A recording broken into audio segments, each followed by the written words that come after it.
कुरान शरीफ की 26 आयतों को देश की एकता अखंडता के खिलाफ बताते हुए इन्हें कुरान पाक से हटाने वाली याचिका को आज सुप्रीम कोर्ट में दायर किया गया।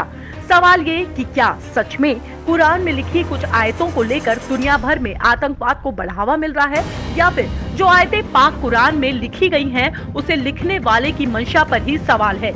ये हम नहीं कह रहे, ये कहना है बीजेपी के वरिष्ठ नेता और धर्म के गूढ़ जानकार राशिद रिजवी साहब का, जो कि याचिका करता है।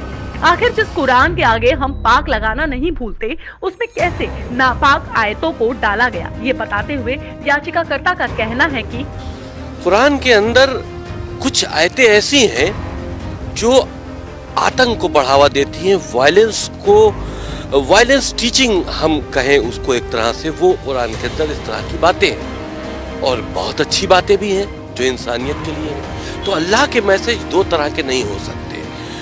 तो ये तीन जो खलीफा थे, इन्होंने ताकत का इस्तेमाल करते हुए कुरान के अंदर अमेंडमेंट करके इस तरह की आयतों को डालकर कुरान शरीफ को दुनिया के लिए जारी किया और उसी का सहारा लेकर पूरी दुनिया में आगे बढ़े हैं ताकत के दम पर इस्लाम को फैलाने के लिए। कोई भी धर्म मोहब्बत से फैलाया जा सकता है, ताकत के दम पर नहीं फैलाया जा सकता।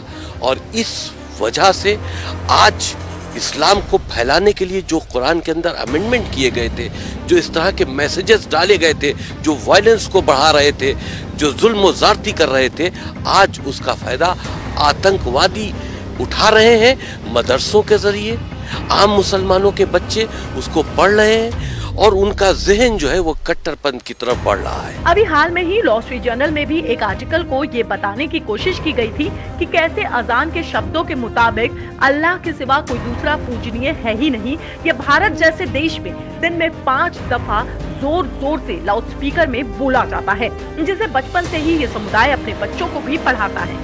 तो खुद सोचिए, जिस नफरत के बीज को बचपन से धर्म के नाम पर बोया जाता है, उससे क्या एक शांतिपूर्ण समाज की कल्पना भारत जैसे धर्मनिरपेक्ष देश में किया जा सकता है? अभी तो याचिकाकर्ता ने याचिका दाखिल की ही थी कि देश में बवाल मच गया। आप खुद देखिए कि इससे बौखलाए लोगों ने किस हद तक लिखकर अपने गुस्से को जाहिर किया। लोगों को लगता है कि ये मामला एक विशेष वर्ग की आस्था और उनके विश्वास से जुड़ा है, लेकिन याचिकाकर्ता, जो कि खुद इसी समुदाय से ताल्लुक रखते हैं, उनका कहना है कि ये मामला फेथ से जुड़ा नहीं है। फेथ से जुड़ा हुआ होता है इंसानियत का मामला। किसी का कत्ल कर देना फेथ से जुड़ा मामला है? आप अगर इसको फेथ से जोड़ लेते हैं तो हमको इजाजत दीजिए कि हम काफिरों का कत्ल कर दें। तो ये फेथ से जुड़ा नहीं है, ये वायलेंस टीचिंग है। ये एक तरह से आतंकी गतिविधियों में मुसलमान बच्चों को लिप्त करने की बात है और उसका सहारा कुरान मजीद से लिया जा रहा है। बहुत सी अच्छी बातें हैं कुरान मजीद में। हम तो कहते हैं कुरान मजीद को हम बैन करने की बात नहीं करते। उसके अंदर जो वायरस खलीफाओं ने डाला है इस्लाम को आगे बढ़ाने के लिए ताकत के दम पर, उसको रिमूव करो, क्योंकि आज उसका गलत फायदा उठाया जा रहा है और मुसलमान बच्चों को आतंकवाद की तरफ लिया जाया जा रहा है। लॉ स्ट्रीट भारत ने अजान के शब्दों को लेकर सारी कानूनी पहलुओं पर बात की थी, क्योंकि ये खास वर्ग समुदाय अपने ऊपर हुई किसी भी बात को हिंसक तौर पर लेता है।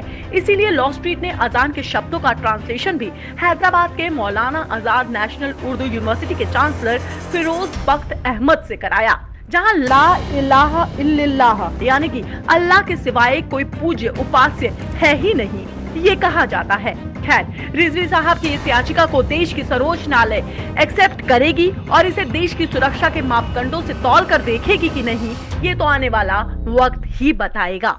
लॉ स्ट्रीट भारत की रिपोर्ट।